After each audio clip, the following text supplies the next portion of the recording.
ఏది అయినా ఆచి చికెన్ మసాలా. స్థానిక ఎన్నికలు ముంచుకొస్తూ ఉండడంతో ఏపీ రాజకీయాలు ఒక్కసారిగా వేడెక్కిపోయాయి. ఈసారి స్థానిక సమరంలో సత్తా చాటాలని బీజేపీ వ్యూహాత్మకంగా అడుగులు వేస్తోందట. అరకొర సీట్లతో సరిపెట్టుకోకుండా ప్రభావం చూపించే స్థాయిలో మేయర్ పీఠాలు, చైర్మన్ల సీట్ల కోసం పట్టుపట్టాలని కాషాయ పార్టీ చూస్తున్నట్టు సమాచారం. గతంతో పోలిస్తే ఈసారి ఓట్ల శాతంతో పాటు సీట్ల శాతం కూడా పెంచుకోవడమే లక్ష్యంగా పెట్టుకుందని టాక్. కూటమిలో చోటా పార్ట్నర్ అయిన ప్రతి పల్లె, ప్రతి పట్టణంలో తమదైన ముద్ర వేసుకోవాలని తహతహలాడుతోందట కమలం పార్టీ. ఏపీలో స్థానిక సమరానికి కమల దళం సమర శంఖం పూరిస్తోంది. ఈసారి స్థానిక సంస్థల ఎన్నికల్లో ఎలాగైనా సరే పార్టీ ఓట్ల శాతం పెరగాల్సిందే అని బీజేపీ అధిష్టానం గట్టి పట్టుదలతో ఉందని సమాచారం. కేవలం కొన్ని స్థానాలకే పరిమితం కాకుండా రాష్ట్రంలోని ప్రతి గ్రామంలోనూ తమ పార్టీ అభ్యర్థులు పోటీ చేయాల్సిందే అని బీజేపీ నిర్ణయించింది. ప్రతి పల్లెలో బీజేపీ జెండాను బలంగా పాతడమే లక్ష్యంగా క్షేత్రస్థాయి వ్యూహాలు రచిస్తోంది. ఇక గత ఎన్నికల్లో మాదిరి అరకొరగా సీట్లను కేటాయించడం సరికాదంటోంది. కూటమంటే అన్ని పార్టీలు కలిసి ఎదగాలనే వాదనను తెరపైకి తెచ్చింది. దీనిలో భాగంగా సమానంగా పంపకాలు ఉండాలంటోందట బీజేపీ.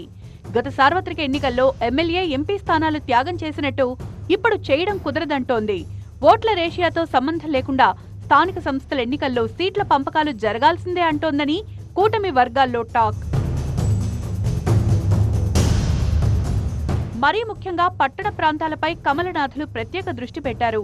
ఈ ఎన్నికల్లో కనీసం 4 మున్సిపల్ చైర్మన్ పీఠాలను దక్కించుకోవాలని టార్గెట్ గా పెట్టుకున్నారట.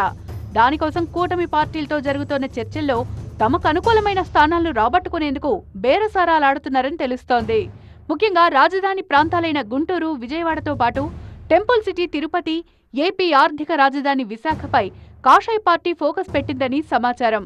ఈ మున్సిపాలిటీలు, కార్పొరేషన్లలో చైర్మన్లు, మేయర్ల పీఠాలను డిమాండ్ చేసే ప్రయత్నం చేస్తోందని వినికిడి.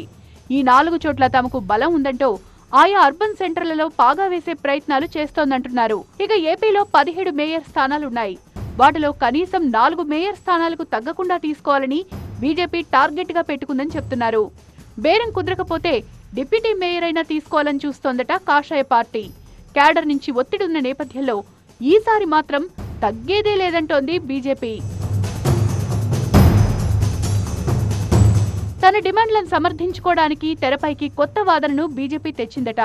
కేంద్రం నుంచి భారీగా నిధులిప్పిస్తున్నాం, 15వ ఆర్థిక సంఘ నిధులతో పాటు గ్రామాల అభివృద్ధికి, మున్సిపాలిటీల రూపురేఖలు మార్చడానికి కేంద్రం భారీగా నిధులు కేటాయిస్తోంది. కేంద్రం ఇచ్చే నిధులతోనే స్థానిక సంస్థల్లో అభివృద్ధి జరుగుతోంది. ఏపీ కోసం బీజేపీ చాలా చేస్తోంది. ఇతర రాష్ట్రాల కంటే ఏపీకే ఎక్కువ నిధులు కేటాయిస్తున్నాం. పార్లమెంట్లో అమరావతిపై చట్టం చేశాం. పోలవరం ప్రాజెక్టు నిర్మాణానికి కావలసిన నిధులు కేటాయిస్తున్నాం. హైవేలతో పాటు ఇతర ప్రాజెక్టులకు సీఎం కోరినన్ని నిధులు ఇస్తున్నాం. ఇలా ఏదడిగినా కేంద్రం సహకారం అందిస్తోంది. కాబట్టి మాకు స్థానిక ఎన్నికల్లో తగినన్ని సీట్లను కేటాయించాల్సిందే అని బీజేపీ వాదిస్తోందట. కూటమి భాగస్వామ్య పక్షాలపై గట్టి ఒత్తిడి తెస్తోంది. ఏపీకి కేంద్రం కేటాయిస్తున్న నిధుల వివరాలను ప్రజల్లోకి తీసుకువెళ్లి క్షేత్రస్థాయిలో బలపడేందుకు బీజేపీ ప్రయత్నిస్తోంది. కేంద్రం నుంచి భారీగా నిధులిప్పిస్తున్నాం, సో తమకు తగినన్ని సీట్లు ఇవ్వాలని డిమాండ్ చేస్తోందట. కమలం డిమాండ్లతో కూటమిలో కాకరేగుతోందంటున్నారు. సీట్ల పంచాయతీతో కూటమి పెద్దలకు తల బొప్పి కడుతోందని సమాచారం.